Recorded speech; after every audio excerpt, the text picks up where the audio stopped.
దసరా పండుగకు ఊరెళ్లాలంటే private travels బస్సులో ప్రయాణిస్తున్నారా? ఆర్టీసీతో సమాన ధరలకే మీరు ఇప్పటివరకు టికెట్లు బుక్ చేసుకున్నారా? అయితే మీకు ఇది తప్పకుండా బ్యాడ్ న్యూస్. ఇక నుంచి మీ జేబులకు చిల్లు పడనుంది. ఓవైపు దసరా సీజన్ ప్రారంభం కానుండడంతో ప్రైవేట్ ట్రావెల్స్ టికెట్ల ధరలను అమాంతం పెంచేశాయి. దాదాపు 100 నుంచి 200% ధరలను పెంచేశాయి. పండుగకు 10 రోజుల ముందు నుంచే పెరిగిన టికెట్ల ధరలు అందుబాటులోకి రానున్నాయి. నేటి నుంచి టికెట్లు బుక్ చేసుకుంటే డబుల్ ఛార్జీలు చెల్లించాల్సిందే. ఇప్పటివరకు హైదరాబాద్ నుంచి విశాఖపట్నానికి నాన్ ఏసీ బస్సులో 1000 రూపాయలకు టికెట్ లభిస్తే ఇప్పుడు అదే బస్సులో టికెట్ 1500 నుంచి 2000కు పెరగనుంది. అక్టోబర్ 4, 5, 6 తేదీల్లో ఈ టికెట్ ధరలు మరింత ఎక్కువగా ఉండనున్నాయి. అంతేకాదు నవంబర్లోనూ బస్సు టికెట్ ధరలు అధికంగా చూపిస్తున్నాయి.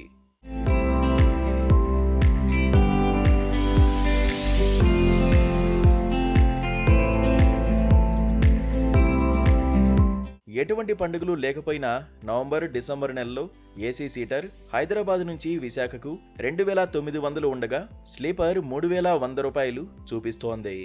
ఇదే బస్సులో సెప్టెంబర్ 30వ తేదీన స్లీపర్ టికెట్ ధర 1200 ఉండగా నవంబర్, డిసెంబర్లో దాదాపు 3000 రూపాయలు చూపిస్తోంది.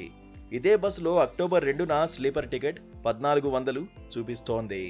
హైదరాబాద్ నుంచి యానం, హైదరాబాద్ నుంచి విశాఖపట్నం వెళ్లే ప్రైవేట్ ట్రావెల్స్ బస్సు ధరలు సరాసరి సెప్టెంబర్ 30వ తేదీన నాన్ ఏసీ టికెట్ 800 నుంచి 1500 వరకు ఉండగా అక్టోబర్ 1 నుంచి ఒక్కో టికెట్పై 200 నుంచి 500 వరకు పెరగనుంది.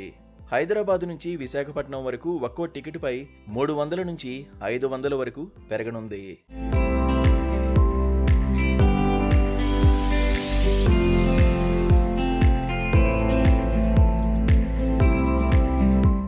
ఏపీఎస్ఆర్టీసీ, టీఎస్ఆర్టీసీ బస్సులో అక్టోబర్ 5వ తేదీన ఏసీ స్లీపర్ టికెట్ 1500 నుంచి 1700 రూపాయలుగా ఉండగా అదే తేదీన ప్రైవేట్ ట్రావెల్స్లో స్లీపర్ టికెట్ ధర 3000 వరకు ఉంది.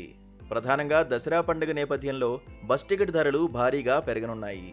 ఓవైపు రైల్ టికెట్లు ఖాళీ లేకపోవడం, స్పెషల్ ట్రైన్స్లో టికెట్లు మొత్తం బుక్ కావడంతో తప్పకుండా ప్రయాణం చేయాల్సిన వ్యక్తులు బస్సులను ఆశ్రయించాల్సి వస్తోంది.